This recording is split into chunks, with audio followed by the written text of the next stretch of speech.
I was always that kid when I was younger, and I was always nervous to interact with like the top like pros, whatever it was. Like, I had like my favorite motocross racers. Like I had a couple of chances like that I could talk to them, and I was always just super shy, like wouldn't want to talk to them and all this stuff. So like I knew how it was from that point of view. So when I finally got to the position of where kids were coming up to me, I never looked at it as like, oh well, this is like an inconvenience. Like I just felt super special. Like, man, most people will never have this like opportunity in their life to where people like are looking up to you as like a figure. And so that alone, I think, helped shape me into the way I interact with people, and younger riders. So I always want to be that kid that rider that kids can go up to and interact with.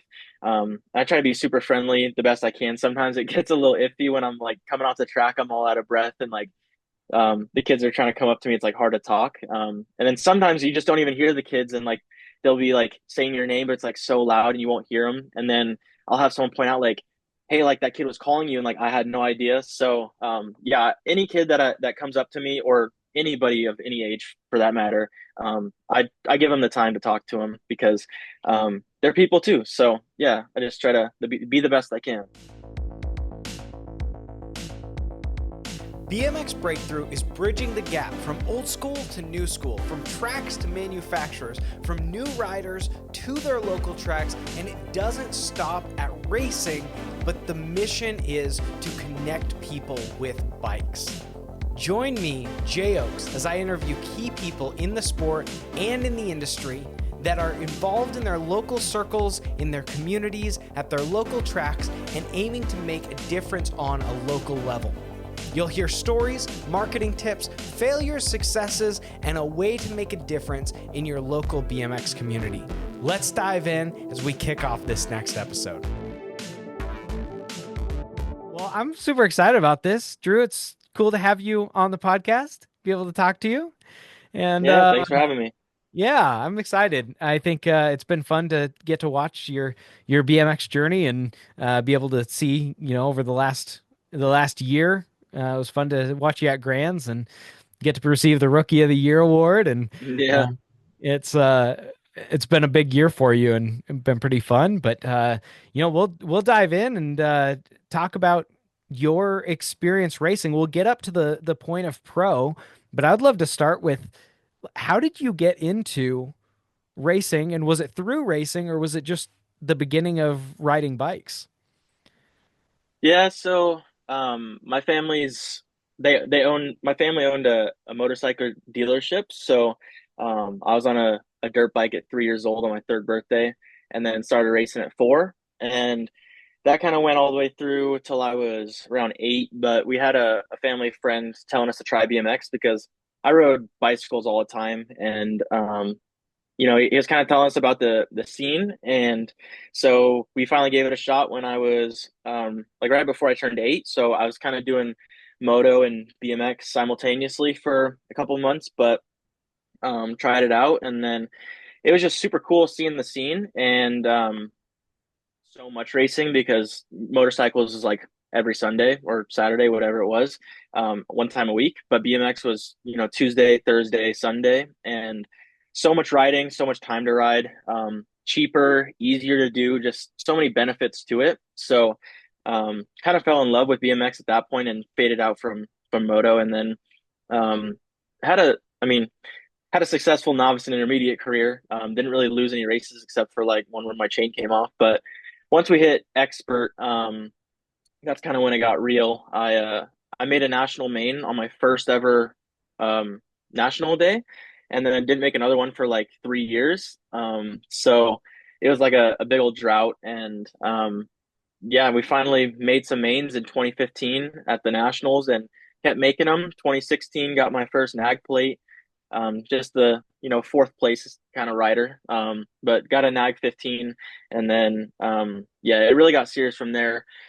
2017 kind of had to take some time off because we moved here to Indiana, and I broke my hand, so basically missed like the whole year. But then came out swinging 2018 and was able to get my first national win in June of that year. Got onto LSG, which was at the time WeOS LSG. and still with that team to this day. But yeah, wrapped up 2018, got a NAG 4, and 2019 got my first NAG 1. So um, that was my 16X year. So that was a pretty big one. Then went 1720 the year after, got NAG 4. And then 2021 was kind of the breakout year. That's when I went full time with my current coach, Donovan Long. And yeah, we really put in some work and got my, I think it was 10 national wins, and then swept grands. So I won rock and open in class, won the NAG 5 challenge, and then won grands in class. And then 2022 was the year I got the title, the national number one amateur title. 2023 tried to back it up and crashed in the main at grands. And yeah, this past year was my rookie pro year. That's awesome. That's pretty fun. It's pretty cool that you know that you can follow and track, track your progress all throughout those years. Um, Yeah, yeah. Talking about it, I was like, man, this is getting lengthy. I'm getting old. I have too many years behind me. Not too long ago, it felt like I only had a few of those years I had to talk about. But yeah, we're deep now. Yeah. Yeah, well, that's okay. The moment that I started realize if well, not realizing, but feeling older was when I realized that everybody out on a football field was just about younger than me.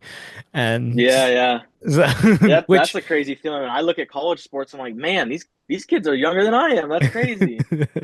yeah, and it doesn't take very long. It's just a matter of a couple of years and you go, wow, these people play in college or professional sports. Wow. They Yep, they're yep. younger. Well, that's pretty cool. I think so you went from moto. Did you ever go back to moto after you started racing BMX? No, not once. I don't even. I've barely even ridden a dirt bike since then. Like probably Really? one time a year, just whenever I have the opportunity. Okay. So just for fun, but never racing, and No. yeah, it's a pretty interesting. There's a lot of crossover in some ways, but Yeah, yeah, I think the ability to ride a BMX bike at any time. I mean, you can go out in the middle of the street and ride a BMX bike. yeah.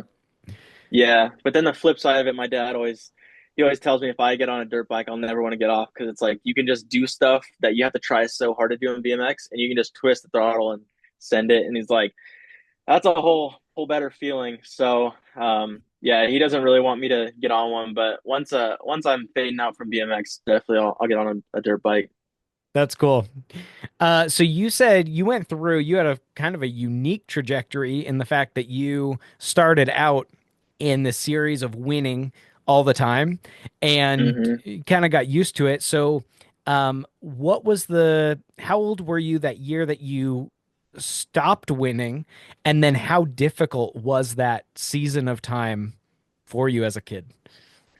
Yeah, I was it would have been the year I turned 9. I raced Reno in January and didn't lose a lap, which was in intermediate. And then at that point we were like, well, we're basically done with intermediate. Like I sit in District 1, which at the time I was like, yeah, like I want to get District 1. So went expert to get the double points from inter. Um, and yeah, from then it was a whole new world. And so that was kind of the first eye opener of like there's different levels in the sport, and you kind of just have to do your time. You got to get in those classes, get experience. Um, coming from intermediate, I wasn't like the most serious. Like I wasn't training all the time, whatever, just kind of riding, and that's kind of what you know when you're a kid. But um, yeah, through that was just a lot of fifth in the semis, but we kind of just raced the nationals nearby home, so we didn't really do like a ton of traveling. It was just the California races, the Nevada ones. So we kind of just had to do that, and then yeah, once I started making mains, which that was when I started training a bit more with Jerry Bradford. So seeing that result and kind of that like hard work pays off. Um, that was kind of a big eye opener as well. So yeah, I've definitely never had everything come easy to me. I've definitely had to struggle a lot, but it's definitely shaped me into a better person. So I take on challenges really well. I'm not the guy that if I start losing, I'm gonna just quit and be done with it. Like I'm gonna find a way to push past it. So it's definitely developed me as a person. That's cool. Well, and I think that's one of the unique things that BMX does, and I think that at the same time, moto has a lot of those similarities, but there aren't a lot of other sports that do that. Is that independence, that drive? If you're a driven individual, I think that Hmm. those sports are so good, and BMX in particular is just so advantageous because you can go out there and it's all about you. Yeah, yeah, BMX is super raw. Like you can't hide behind a team. That's good. Everything comes down to you. And then even furthermore, like with moto, you could have a better bike than someone else, and that alone changes the playing ground. So BMX, it's so raw. Like bike is like you can't just have more horsepower. You're just, it's just you, it's your body. So yeah, it really does come down to just yourself, how hard you work, how skilled you are, just everything's just about you. So it's yeah, it's super raw. I love it. Yeah, it can be really really discouraging if you don't put in the work, and really rewarding if you do. Yeah, for sure. Did you find yourself getting burnt out or ever wanting to quit during that time during that like 3 year run that you weren't winning? Or like did your Yeah. parents ever have to encourage you to keep going? Or what was the that dynamic like? My parents never pushed me to do anything I didn't want to do. But you know, they do say like whatever you're doing, you got to finish it. So it was always like that with sports. So I still played like baseball, basketball throughout those years. So there were times when I was kind of not away from the sport, but you know, I do baseball practice and then just drive to the track and race without practicing. Just things like that. Definitely probably a period of 6 months where I was like, I don't know if I really want to race anymore because I was just showing up riding in my like jeans or whatever, just with my jersey, shorts with knee pads, like kind of just having fun with it, but not really caring about the racing much. But when I think it was towards the end of my time with this local team, kind of when we started training with Jerry Bradford, but he had always shown interest in me, and we were always kind of like, no, like we're good. He was kind of training a bunch of national level riders, like nag ones, all that kind of stuff. So I was almost a little nervous to train with them, but we finally gave it a shot, and that's when it kind of like it was a little before that I started getting a little more into it, but that really got me serious about it and showing me hard work and like turning it into like a real sport, not just showing up and having fun with it. That's cool.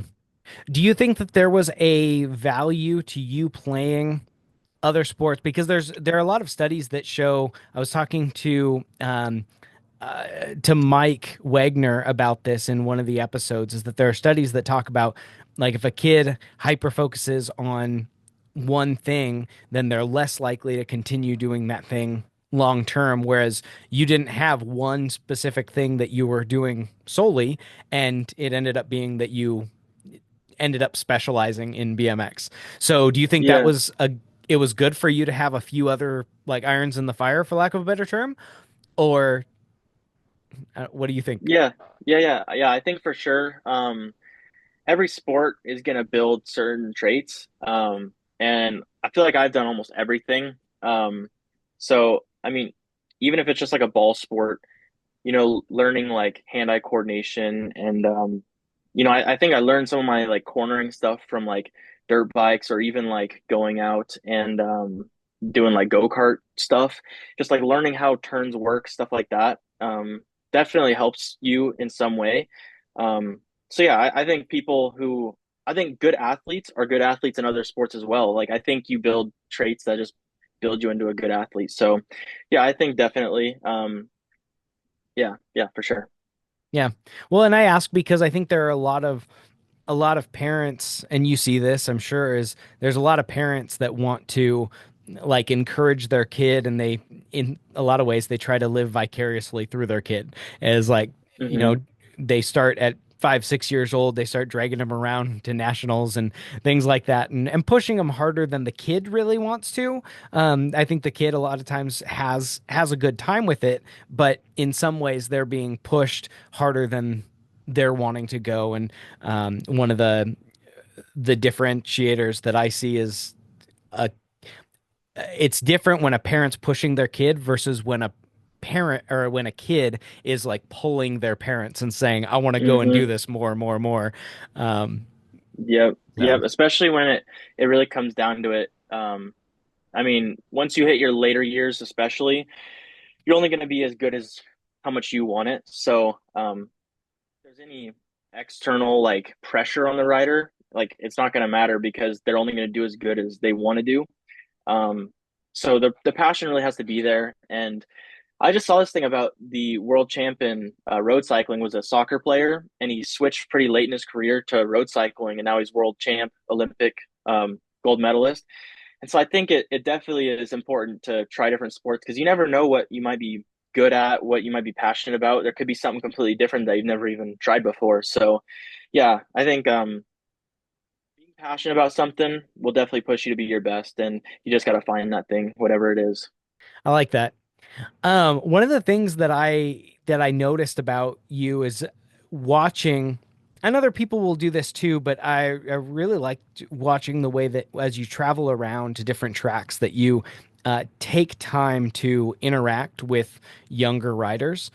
And what do you see? I've got my own opinions on the matter, but like, what do you see as the value to the time that you're spending? Because it seems like you genuinely enjoy going to these local tracks and spending time with these younger riders. But what do you get out of it? And then what do you see as the value for them?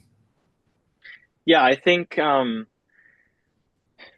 was always that kid when I was younger, and I was always nervous to interact with like the top like pros, whatever it was. Like, I had like my favorite motocross racers. Like I had a couple of chances like that I could talk to them, and I was always just super shy, like wouldn't want to talk to them and all this stuff. So like I knew how it was from that point of view. So when I finally got to the position of where kids were coming up to me, I never looked at it as like, oh, well, this is like an inconvenience. Like, I just felt super special. Like, man, most people will never have this like opportunity in their life to where people like are looking up to you as like a figure. And so that alone, I think, helped shape me into the way I interact with people, and younger riders. So I always want to be that kid that rider that kids can go up to and interact with.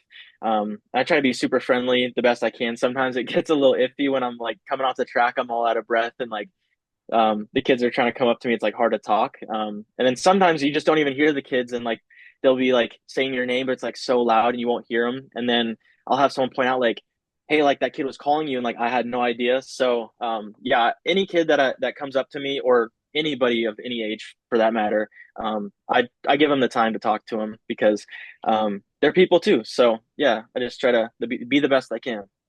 I love that. Yeah, you never know what that impact is going to make. You never know. You really don't know the kid that you're talking to. Hmm. Toward looking toward the future, and I mean, there have been quite a few videos that I've seen just in the last, I don't know, 2 or 3 months of like, and hearing about the stories of like the time that Ken Roxon spent training with Jet Lawrence, and then you've got Hayden Deegan that was a young kid looking up to Jet and asking him about his bike and stuff. And so you don't actually know Hmm. who you're talking to and where these kids are going to go as you progress in your career, as they progress in their career, and how impactful that moment where I got to talk to Drew Polk and yeah, Hmm. having that conversation with you and what difference that is going to make in their lives. Yeah, yeah, for sure. And you really don't know who you're talking to. I've had many instances where someone's come up to me and I didn't know who they were. They knew who I was, obviously. And they actually ended up being like a pretty important figure. Like I remember I had an interaction with Ray Hudson, which is now I'm riding for Fly this year, sponsored by them. But I remember I didn't know who he was at the time. And, he was talking to me and we were in staging and I kind of was chatting with him, didn't know who he was. And then he introduced himself at the end. I was like, man, like if I would have been like some jerk and like just didn't care about talking to anyone, that could have been really bad. So it's just like just knowing that, being aware of that, and it definitely helps me because I'm nice to everyone that I can be. So I don't really have to worry about it. But there are people out there that you don't know that could play a role in your future. So you kind of got to be careful with that. Yeah. Have you had any moment? Well, I guess that's a great example of it, but just those moments of you do live a very public life, and you have to be really careful knowing that someone's always watching. And, Yep. whether it's somebody that goes over to talk to you and somebody's legitimately watching the way that you interact with that person, Whether it was you talking to Ray or Ray sending somebody over talking to you so that he could watch the Hmm. way you interacted. Um, Yep. and one of the things that I appreciate about you, and I spoke to the authenticity earlier, but it doesn't seem staged. It doesn't seem like you're putting on a show just because you might be seen. Where there are definitely people that feel more like that when you talk to them, Yeah. but I Yep. appreciate the Yep. authenticity.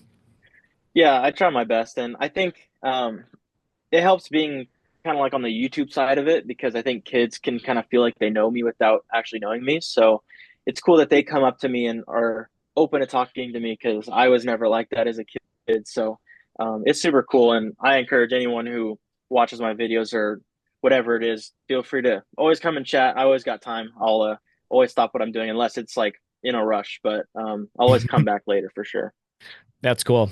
Yeah, I mean, watching you at Grands and you had a couple different posters that you were signing for kids, and I never saw one interaction where it seemed like, ah, geez, I just gotta, get through this, or there's not time for this. And I mean, I was even there walking by one time and I heard you go, "Hey, I really have to go to my race, but please be here when I get back because I'm going to come Yeah, back and I'll finish this."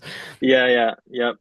And it Yep, means a I'll do lot. that whenever I can. Yeah, yeah, and then like mid practice, I'll be like, stay right here. Like practice is done in 5 minutes. I'll come. I swear. So yeah, I always make time. That's cool.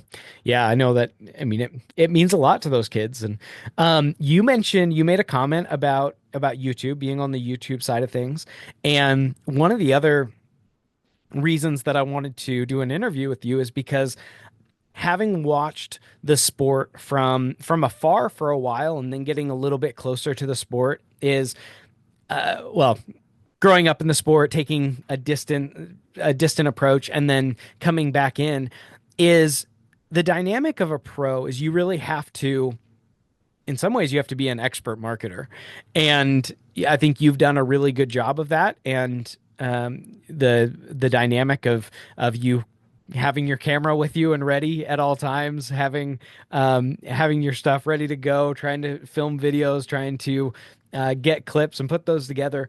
Um, how has your marketing ability helped you in your pro career? Yeah, I think it was. I've heard a good quote, and it was I don't remember it exactly, but basically, your role as an athlete to win. It is to be a good marketer for your sponsors and the people who support you, especially as a professional athlete. I guess this applies more to that, but and it kind of makes sense because winning is a way to get publicity and market your sponsors. Being good with people is a way to get better light on you, better light on your sponsors. Promoting your sponsor every chance you can helps them. So like the whole package really revolves around the people that support you and then you supporting them and being that figure for them. So um, I don't really think I think I've gotten pretty lucky with it, honestly. I never like went into YouTube thinking, yeah, I'm gonna do this for the sponsors and I'm gonna get all these sponsors from YouTube and like this for what I need to do. I kind of just did YouTube because I enjoyed it and it's pretty cool because I grew up watching YouTube. That was kind of like my thing. I never was on like social medias. So I think I really stand out on there because there's not that many people that are posting consistently for BMX. Um, and so I think it definitely has helped with sponsorships. I don't know if I actually could pick out some, but a lot of them do just come from results, but they're definitely a byproduct. But one of my biggest sponsors right now, Race Rack and Ericsson Spray Foam, he found me based on YouTube, just watching my videos, and then we kind of developed a relationship after he reached out, and yeah, that one definitely started there. But again, it's not just me being a YouTuber. Like you still have to be a good racer, you have to be a good person, you have to be likable, all these different things. So you kind of have to have the complete package, and you definitely do see the people who may be an amazing racer, but they lack all the other ones, and they just don't have that same kind of support and attraction to outside sponsors. And then again, the other way, if you're not getting the results, but you're a good person, you're still going to get some support, but it's not going to be the same as if you had everything. Yeah. Yeah, and in a sport that's as niche as BMX is there are a lot of people that are chasing after these limited positions. And I mean, you go to other sports like Formula One and stuff where there NASCAR where there's more money in those Hmm. sports. And there are a lot fewer cars out on a NASCAR track than there are BMXers looking for, the dynamic of sponsorship. And so having that having that ability to market yourself well, but also like you said, holding yourself well, you have to ride well. Um, but there's I mean there's old school pros from back in the day that they weren't they weren't the most phenomenal athletes, but they could carry themselves well. And now we have a dynamic of social media, and so I think it's cool to watch you ride and to watch the way that you are consistent in your marketing and to watch the way that you are pushing for the people that support you regardless of the size of support.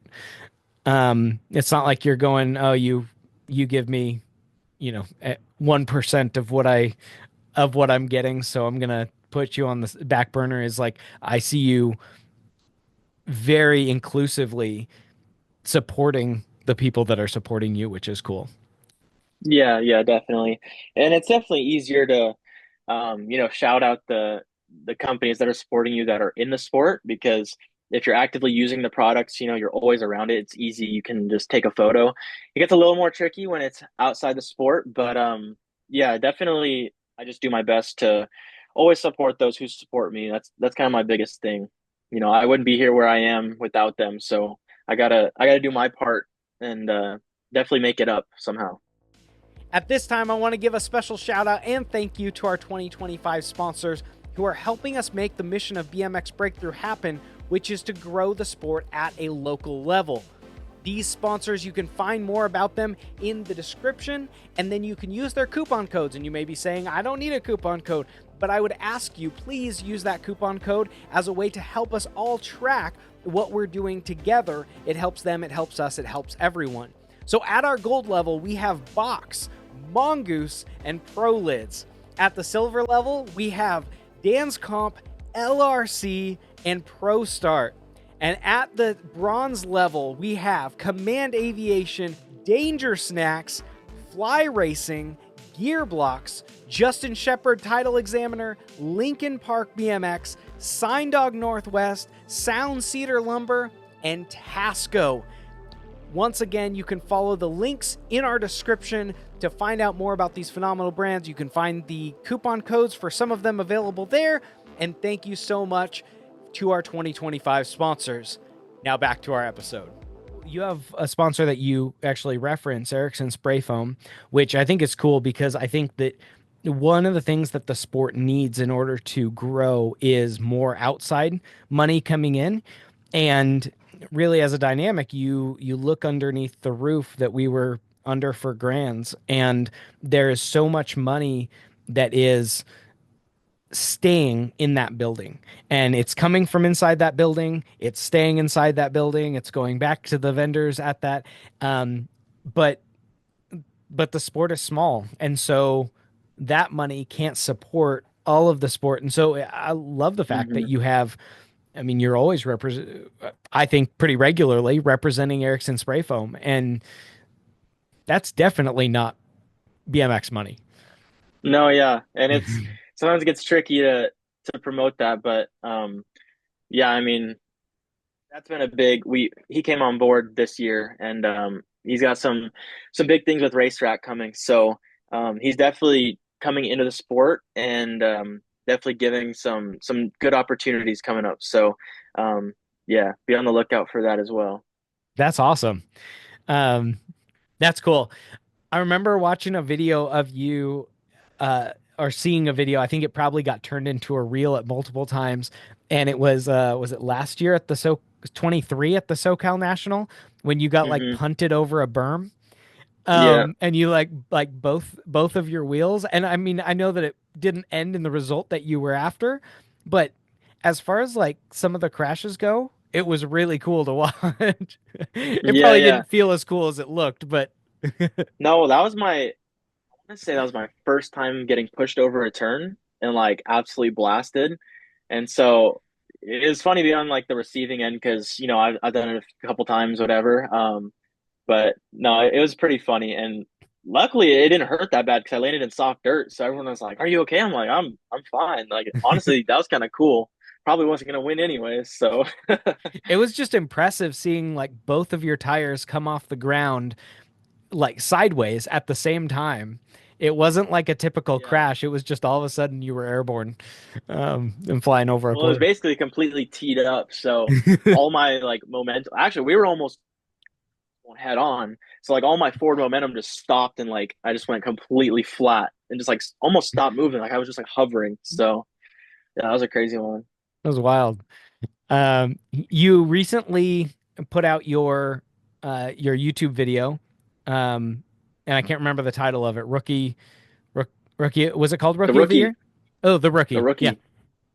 rookie. So would you talk a little bit about that? Because that was a nearly an hour long that you went Hmm. through, and for anybody that doesn't know video editing, they may not know the amount of effort that goes into creating a video like that. Um, but for you, I mean, I thought that it was a phenomenal way to not only honor your sponsors in just telling your story, but I thought it was a really cool way to promote the sport as a whole. But yeah, what was like the thought process going into creating that?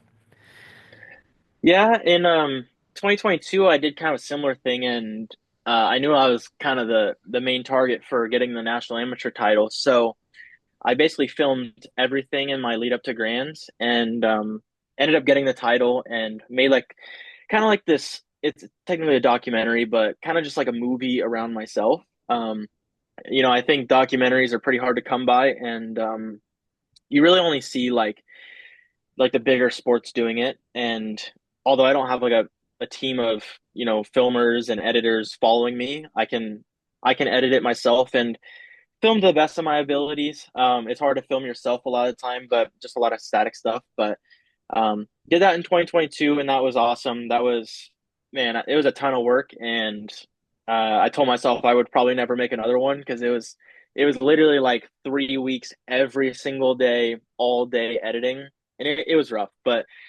2024 last year, kind of did the same thing, and it was a little more eventful. So, um, heading into Grands, probably a week before, I was like, man, if I don't get this title, or not if I don't get the title, if I don't do well at Grands, I probably won't even put this out because I knew how much work it was. And then I was like, well, regardless of how I do at Grands, it's been a successful year, and I should probably just show, what has kind of gone on and where I'm at, just how the whole year's gone as a rookie.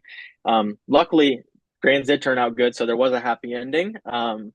But yeah, I kind of just filmed as much as I could. Anything that I didn't film, I just had to find, through other people.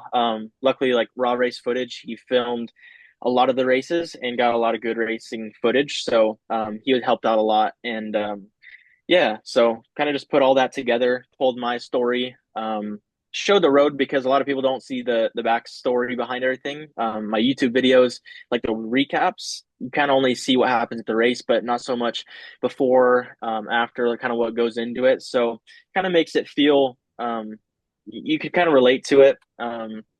And I definitely was like inspired by watching a couple other documentaries, like a couple on Netflix that I saw, and they're just super cool. So kind of wanted to make something like that for myself. And I always have people, telling me, "Man, I watch that thing like every month. Like I'll just sit down and watch it." Like, and that was my old one. And I'd find myself, I'd sit there and watch it, and I'm watching and watching, and it's like, man, I'm halfway through this thing. It's been like 25 minutes, and I'm like, I'm locked in on my own video that I've seen like 10 times already. So, it's cool to have that and to document, kind of my big achievements, through that, and it's kind of a more special way than just posting like an Instagram post of like, yeah, good race, but it's like super in depth. So I've enjoyed making those.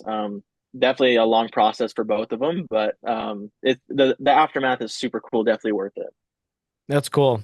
The dynamic and the difficulty of setting up your own camera. I mean, even when you're doing your talking head documentary parts of it, like there's a lot of work that goes into that. And Yeah. I don't think everybody necessarily realizes the amount of effort that is, that takes, but it's really cool to see. And like I said, it honors you, and it's a cool thing for you to be able to look back at, but it also honors your sponsors because you get to talk about them, and it's something that they can share and promote and talk about as well. Yeah, for sure. Yeah.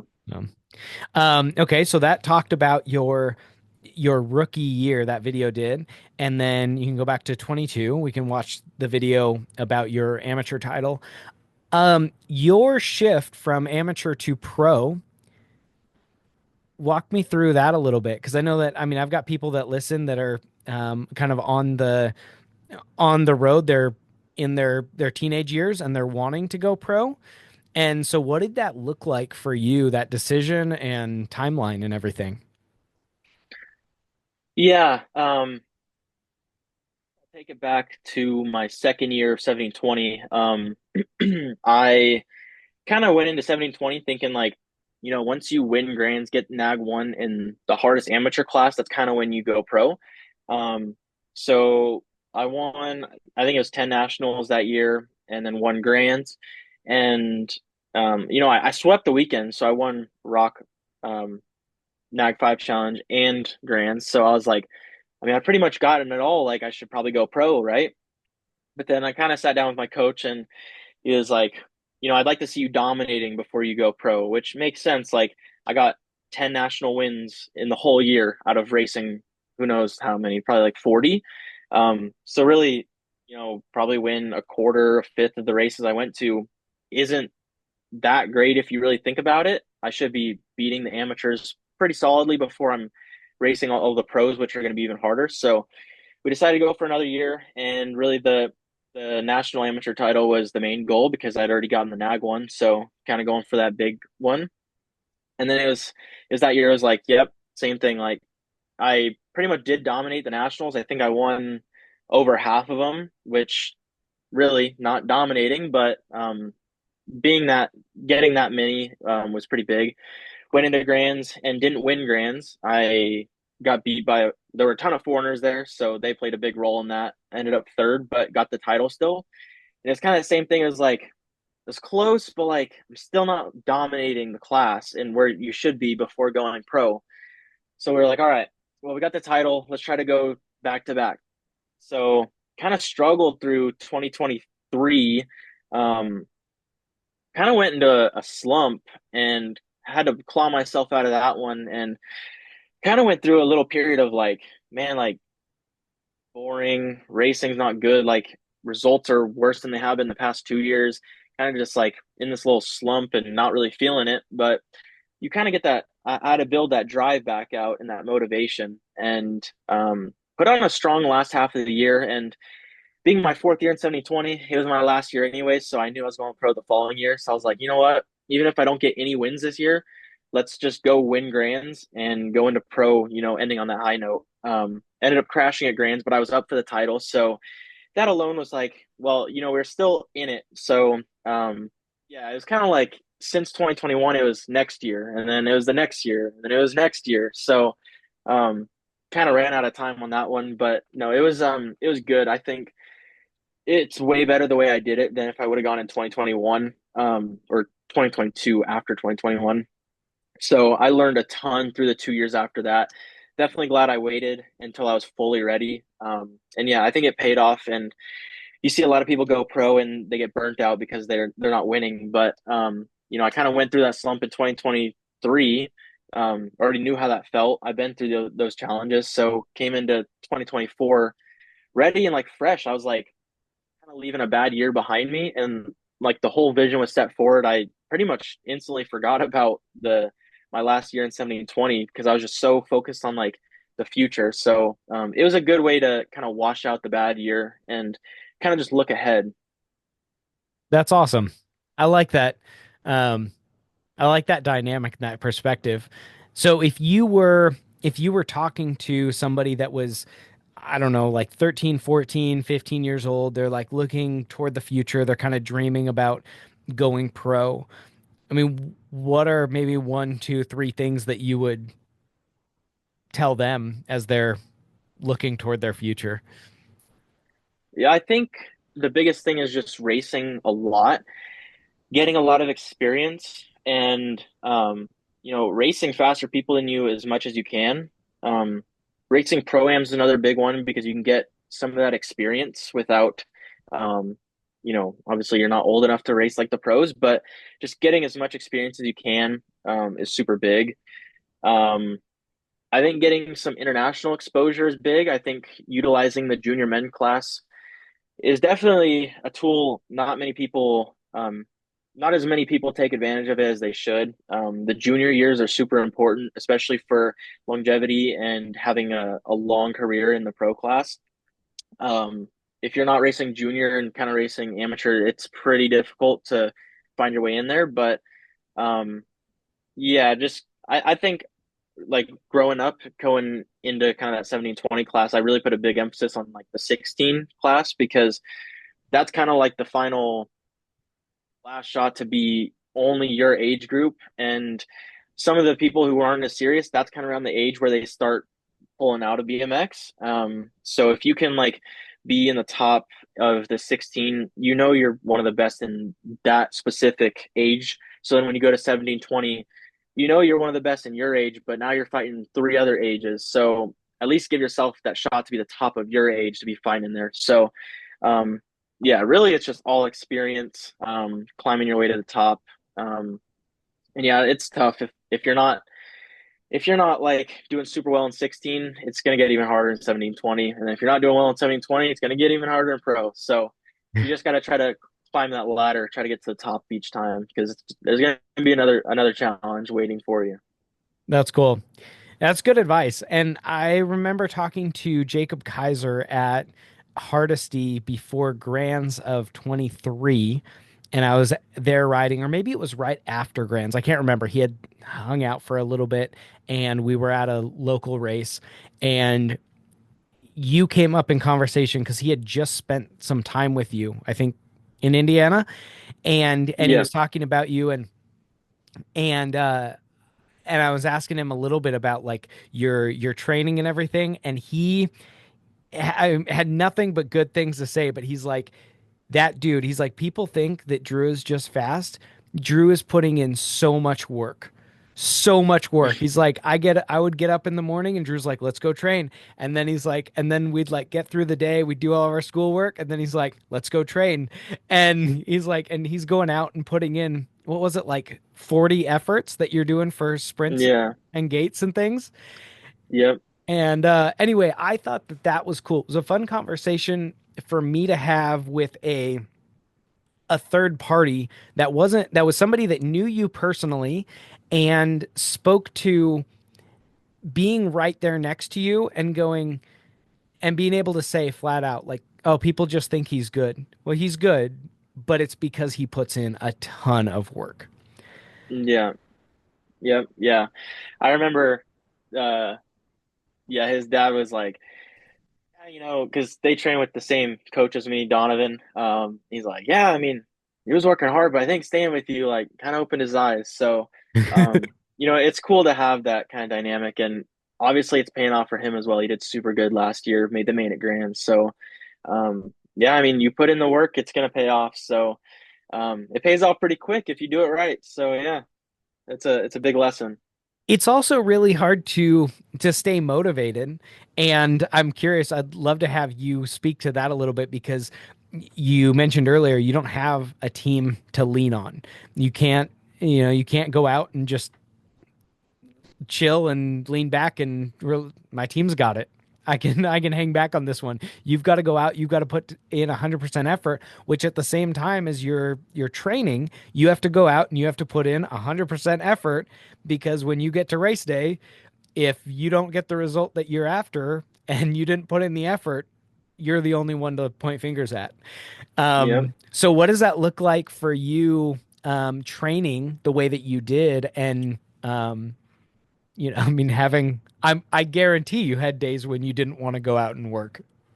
Oh yeah, yeah. I mean, there's plenty of them, but yeah, I think a lot of it comes from like you gotta look inside yourself, and it's why are you doing this? Like, what is your end goal that you're trying to accomplish?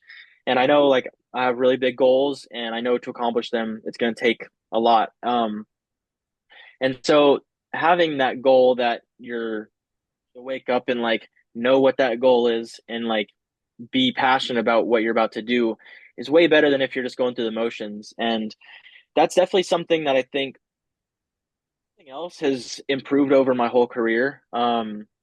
I'll look back in training books and it's like 2018, I was doing 25 gates, but then those 25 gates versus the 25 gates I do now would look completely different. Then it was just you're kind of going through the motions, just trying your best, going off a feel. Now it's you have these times you have to beat. You got to hit these goals, get a certain amount at this certain time.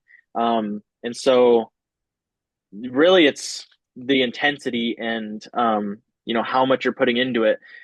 If you're doing a set of box jumps, 5 jumps just onto the box versus 5 jumps, go as high as you can past the box and then landing on it is going to put you in a completely different spot in like a year's time. So yeah, it's definitely like how much you put into it, you're going to get out of it. And yeah, wanting it badly enough, you're gonna put in 100% no matter what you're doing, every single pedal stroke. I like that. So, you mentioned you commented on something from January of, I think you said 23. So, do you document every workout? Yeah, yeah.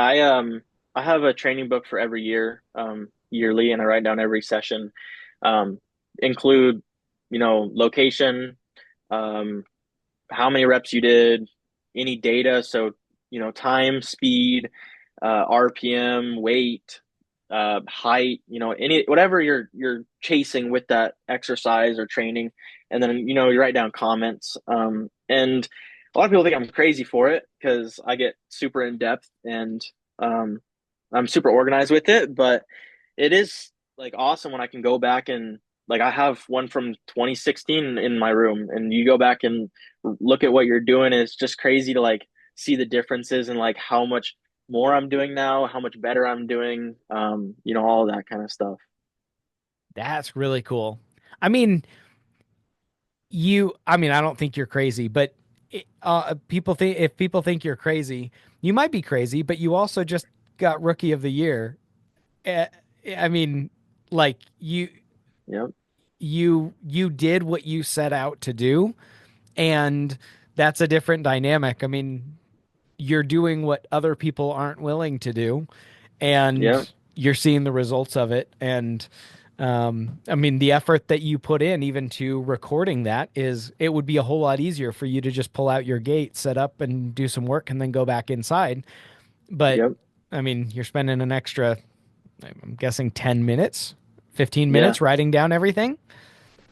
Yeah. Yeah. I mean, it's pretty simple and it's an easy way to kind of like recap it and analyze it, just think about like it actually makes you think about what you did, what did you get out of it, what do you want to do for next time, even if you're not actively doing it, just writing down what you did is super important. And then like I'll have times where I went to like a track and I knew there's something I struggled with. So I'll go back, like, let's say I have a race at that same track, I'll go back and read it. And it's like, oh, yeah, I remember this. I remember I don't like this pedal manual. So I paused and did this. It's like stuff like that. So, the more the better, even if you never look at it again, at least you have it there.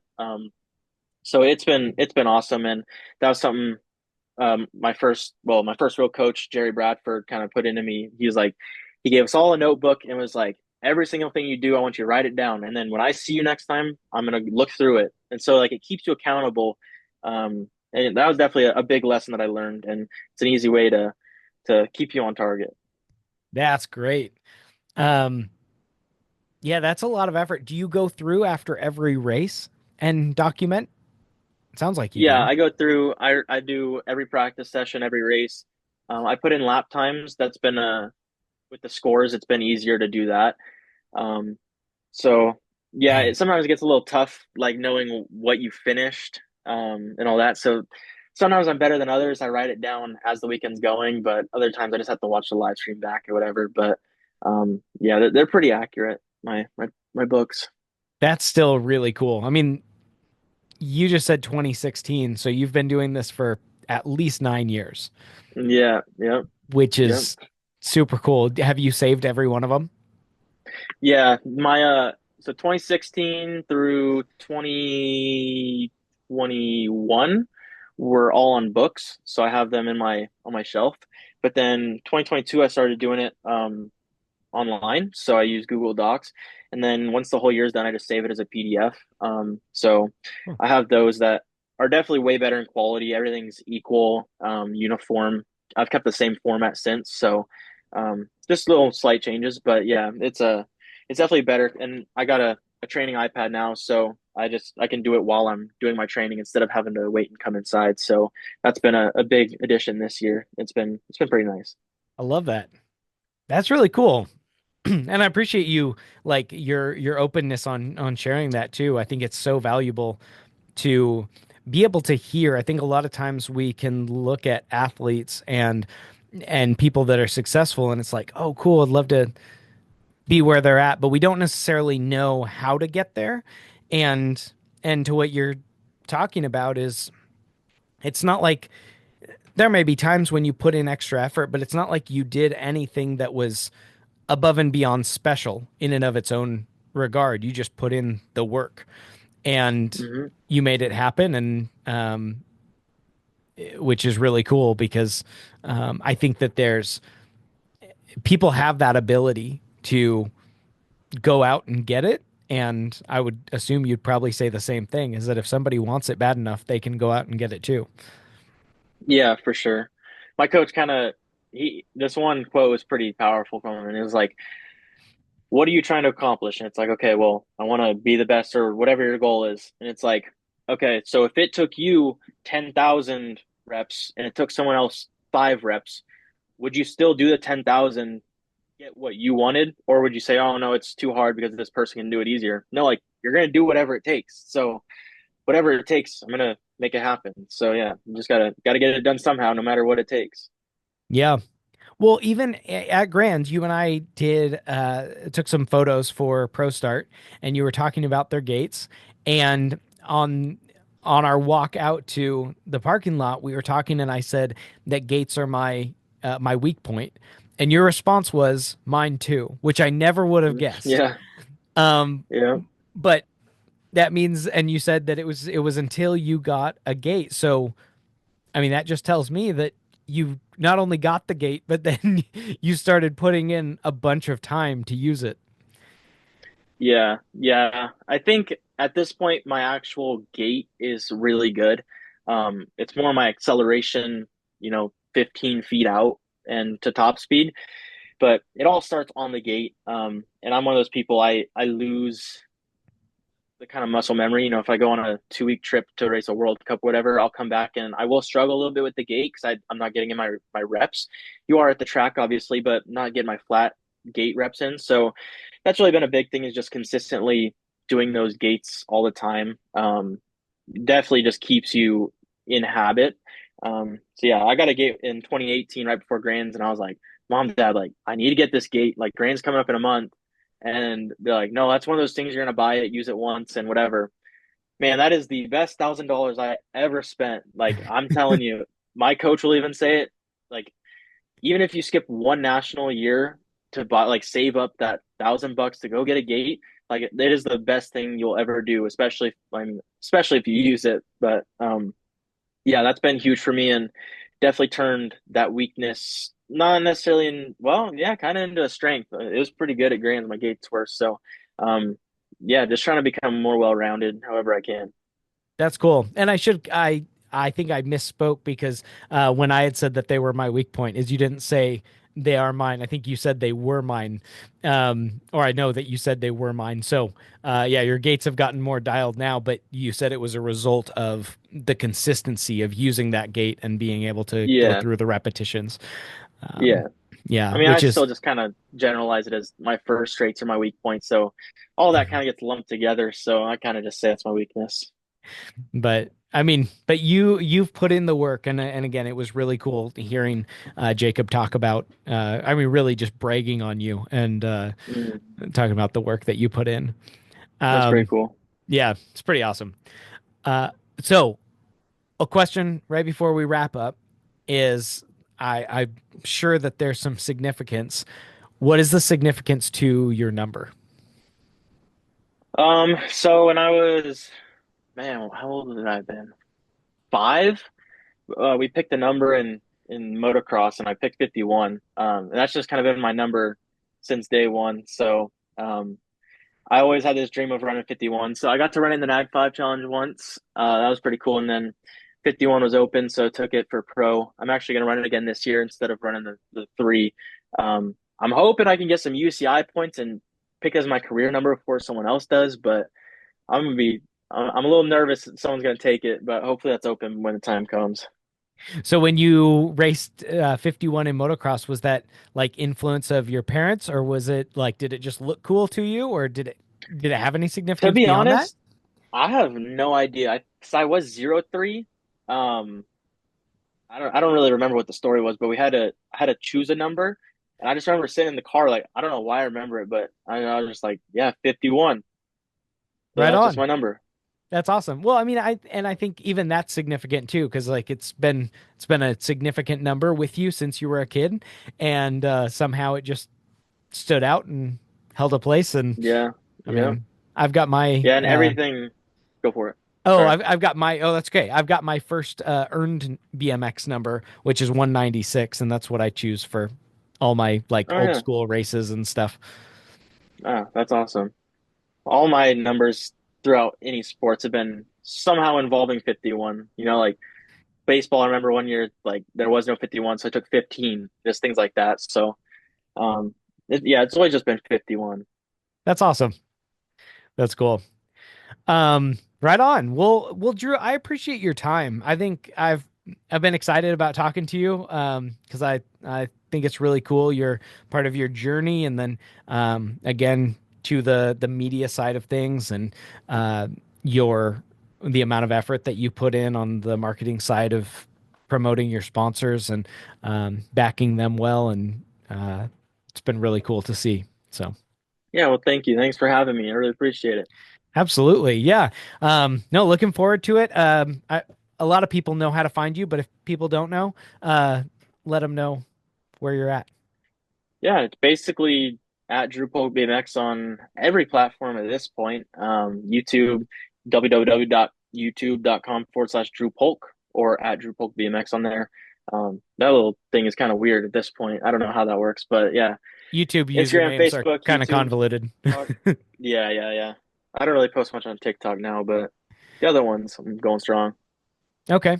So Drew Polk BMX, find you there. Yeah, you need to go back and watch your video because that was fun to watch. So, Oh yeah. but that and then the one from 2022, 22 you said, right? Chasing your Yep, yep, amateur yep, title. Yeah. And yep. right on. Well, thank you again. I appreciate your time and look forward to crossing paths with you at the track the next time. Of course. Thanks for having me. Have a Right good one. on. Yeah, you too. Take care. Thank you for joining us in today's episode. It is because of people like you and our sponsors who make this whole thing possible because they have a desire to see the sport grow. If you would like to get involved in the mission of BMX Breakthrough, you can start by going to your local track, find a way to volunteer, help out, and serve there. Or you can go to our website, bmxbreakthrough.com, in order to donate, find out about sponsorship, or learn more.